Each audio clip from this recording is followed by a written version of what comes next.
മലപ്പുറത്ത് സംഭവിച്ചതറിഞ്ഞാൽ ആർക്കും വലിയ വിഷമമുണ്ടാകും. 9ാം ക്ലാസ് വിദ്യാർത്ഥിനിയായ 14കാരി 16 വയസ്സുള്ള അതേ സ്കൂളിൽ പഠിക്കുന്ന ഒരു ആൺ സുഹൃത്തിന്റെ കൈകൊണ്ട് കൊല ചെയ്യപ്പെടുന്നു. ഇത് ഏറ്റവും മാരകമായ കേരളത്തിന്റെ സ്ഥിതി വിശേഷമാണ്, അല്ലെങ്കിൽ സ്ഥിതി വിശേഷത്തിലേക്കാണ് വിരൽ ചൂണ്ടുന്നത് എന്ന് പറയേണ്ടി വരും. ഈ സംഭവം എങ്ങനെയാണ് നടക്കുന്നത്?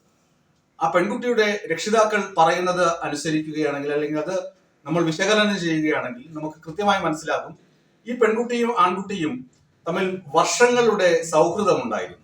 ഈ പെൺകുട്ടിയെ ഒരു ദിവസം കാണാതാവുകയാണെങ്കിൽ തന്നെ ഈ ആൺകുട്ടി വീട്ടിൽ വരും, വല്ലാതെ ദേഷ്യപ്പെടും.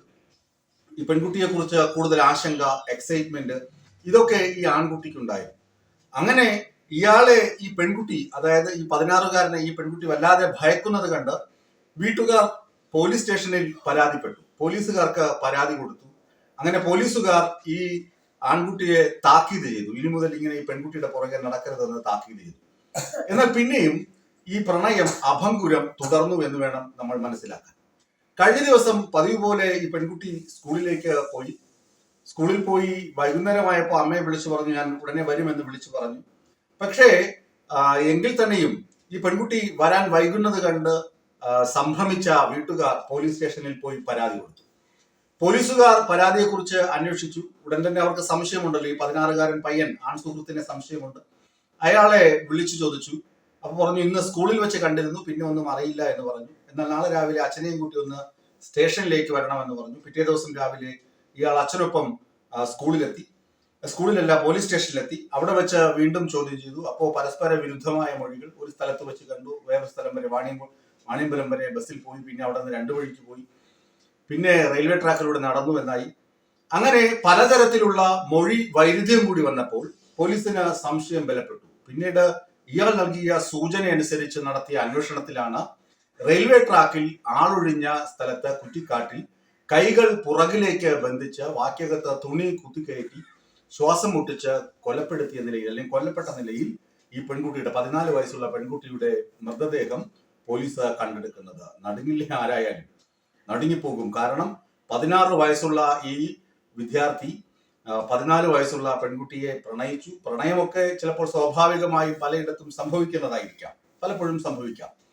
പ്രണയ നൈരാശ്യവും സംഭവിക്കാം. പക്ഷെ പ്രണയ പകയും ഇതുപോലുള്ള കൊലച്ചെയ്ത്തുകളും ഒക്കെ നടക്കുന്നത് നമുക്ക് താങ്ങാവുന്നതിലും അപ്പുറമായ സംഭവമായി മാറും.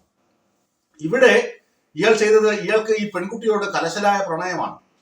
ഈ പെൺകുട്ടിയെ സ്കൂളിൽ നിന്ന് നിർബന്ധിച്ച് വിളിച്ചു കൊണ്ടുപോയി.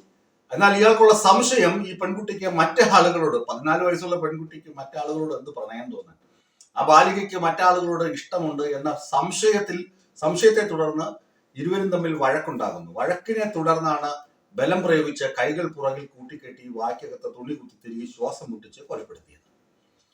ഇവനെ ജൂനിയർ ജസ്റ്റിസ് ബോർഡിന് മുന്നിൽ ഹാജരാക്കും. പെൺകുട്ടിയുടെ മൃതദേഹം പോസ്റ്റ്മോർട്ടം ചെയ്തിട്ട് ബന്ധുക്കൾക്ക് വിട്ടുകൊടുക്കും. നടുക്കം മാറാത്ത ജനങ്ങൾ മറ്റേതെങ്കിലും പുതിയ നടുക്കം കിട്ടുമ്പോൾ ഈ നടുക്കത്തെ കുറിച്ച് മറക്കും, നമ്മളൊക്കെയും മറക്കും.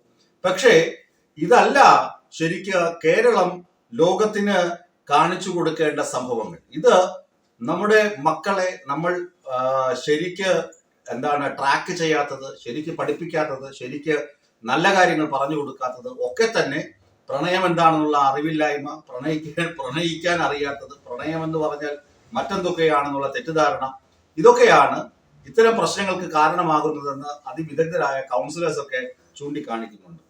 പണ്ട് കാലത്തൊക്കെ, ഞാൻ കൂടുതൽ ദീർഘിപ്പിച്ചു പോകുന്നില്ല, ഏതായാലും ഈ 14കാരിയുടെ മരണം സംസ്ഥാനത്തെ ആകെ ഞെട്ടിച്ചിട്ടുണ്ട്.